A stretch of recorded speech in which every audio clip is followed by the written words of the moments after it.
ओम नमः शिवाय। आप सभी का हमारे चैनल में स्वागत है।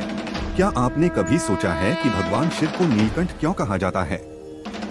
उनका गला नीला कैसे हुआ और इसके पीछे क्या है वह रहस्य, जिसे सुनकर आप रोमांचित हो जाएंगे। यह कोई साधारण कहानी नहीं है, बल्कि यह है देवताओं और असुरों की ऐसी महाकथा जिसमें छिपा है सृष्टि को बचाने का सबसे बड़ा बलिदान। तो तैयार हो जाइए, क्योंकि आज हम आपको बताएंगे नीलकंठ बनने की उस रहस्यमय घटना के बारे में जिसने भगवान शिव को कालजयी बना दिया। पुराणों में वर्णित एक अद्भुत घटना है समुद्र मंथन। यह मंथन देवताओं और असुरों के बीच हुआ था, जब अमृत की प्राप्ति के लिए सारा ब्रह्मांड एकजुट हुआ। कहते हैं सागर मंथन के दौरान 14 अद्भुत रत्न निकले जो सृष्टि के लिए वरदान बने। लेकिन इनके बीच से निकली ऐसी चीज जिसने सबको भयभीत कर दिया। यह थी कालकूट विष, जो इतना घातक था कि इसकी ज्वालाओं से संपूर्ण ब्रह्मांड नष्ट हो सकता था। जैसे ही कालकूट विष समुद्र से निकला, उसकी ज्वालाओं ने आसमान को घेर लिया। देवता और असुर दोनों ही इस विष की शक्ति से कांप उठे।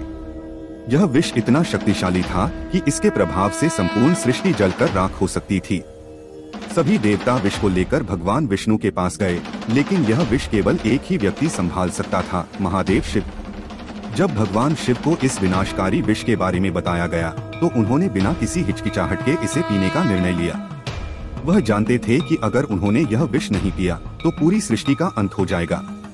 यही शिव की महानता है, वह केवल विध्वंस के देवता नहीं, बल्कि सृष्टि के रक्षक भी हैं। शिव ने विष को अपने कंठ में धारण कर लिया, लेकिन इसे अपने पेट में नहीं जाने दिया, ताकि यह उनकी तपस्या और सृष्टि को प्रभावित न करे। जैसे ही भगवान शिव ने यह विष पिया, उनका गला नीला पड़ गया। उनके चारों ओर एक दिव्य प्रकाश फैल गया और तभी से उन्हें नीलकंठ कहा जाने लगा। माता पार्वती ने उनके कंठ पर अपने हाथ रखकर इस विष को और नीचे जाने से रोक लिया। यह घटना केवल शिव की महानता को नहीं, बल्कि उनकी सहनशीलता और सृष्टि के प्रति उनके अटूट प्रेम को भी दर्शाती है। यह कालकूट विष केवल एक कहानी नहीं है, बल्कि यह जीवन का एक बड़ा सत्य सिखाता है। शिव का विष पीना यह दर्शाता है कि हमें जीवन में आने वाली कठिनाइयों और विषम परिस्थितियों को धैर्य और सहनशीलता के साथ अपनाना चाहिए। शिव के नीलकंठ बनने की यह कथा हमें बताती है कि सच्चा बलिदान वही है जो दूसरों के लिए किया जाए। भगवान शिव ने विष को पीकर केवल सृष्टि को बचाया ही नहीं, बल्कि यह भी सिखाया कि हर विपत्ति को सहने की शक्ति हमारे भीतर होती है। वह नीलकंठ बनकर यह संदेश देते हैं कि संतुलन ही जीवन का आधार है।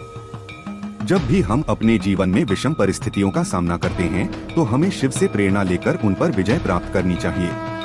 नीलकंठ कथा केवल एक पौराणिक घटना नहीं है, बल्कि यह हमारी आध्यात्मिक यात्रा का प्रतीक है। विष हमारे अंदर की नकारात्मकता और बुराइयों का प्रतीक है। शिव हमारे भीतर की वह ऊर्जा है जो इन बुराइयों को संभाल सकती है।